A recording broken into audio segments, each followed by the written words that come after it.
తిరుమల కల్తీ కేసులో మలి ఛార్జ్షీట్ను మరో వారం రోజుల్లో సిట్ దాఖలు చేయనుంది.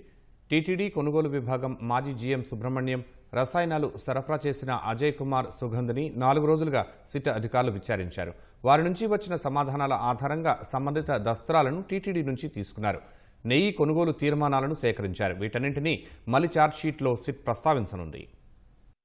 శ్రీవారి లడ్డూ తయారీకి అవసరమైన నాణ్యమైన నెయ్యి సరఫరా చేసే సామర్థ్యం బోలేబాబా డైరీకి లేదని తెలిసినా ఎందుకు సహకరించారని సిట్ అధికారులు టీటీడీ మాజీ జీఎం సుబ్రహ్మణ్యాన్ని ప్రశ్నించారు. పరిశీలన నిమిత్తం వెళ్లి 3.5 లక్షల నగదు, చరవాణి, వెండి పళ్లెం తీసుకున్నట్లు తమ దర్యాప్తులో తేలిందని బోలేబాబా డైరెక్టర్లు విపిన్ జైన్, పొమిల్ జైన్ వద్ద ఇంకెంత ముడుపులు తీసుకున్నారని సీబీఐ నేతృత్వంలోని సిట్ అధికారులు ప్రశ్నించారు. మీతో పాటు టీటీడీ ఉద్యోగులు ఎవరెవరు లంచాలు తీసుకున్నారని ఆరా తీశారు. మరోవైపు ఓ బృందం ఢిల్లీ కేంద్రంగా హవాలా లావాదేవీలపై ఆరా తీస్తోంది. టీటీడీ అధికారులకు ముడుపులు ఇచ్చిన వ్యక్తుల వివరాలను సేకరిస్తోంది. రసాయనాల సరఫరాలో ముఖ్య భూమిక పోషించిన వారి బ్యాంకు ఖాతాలు వివరాలను అధికారులు తనిఖీ చేస్తున్నారు. ఇది కొలిక్కి వచ్చిన తర్వాత ఎవరెవరికి ఎంతెంత లంచాలు ముట్టాయనే నిర్ధారణకు సిట్ అధికారులు రానున్నారు.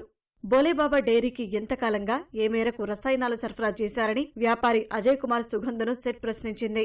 దీనిపై ఆయన మౌనం దాల్చినట్లు సమాచారం. కస్టడీ చివరి రోజైన శుక్రవారం మధ్యాహ్నం రుయా ప్రభుత్వాసుపత్రికి సుబ్రహ్మణ్యం, సుగంధ్ను తీసుకెళ్లి వైద్య పరీక్షలు చేశారు. అనంతరం నెల్లూరు ఏసీబీ కోర్టులో ప్రవేశపెట్టారు. న్యాయస్థానం ఉత్తర్వుల మేరకు వారిద్దరిని నెల్లూరు కేంద్ర కారాగారానికి తరలించారు.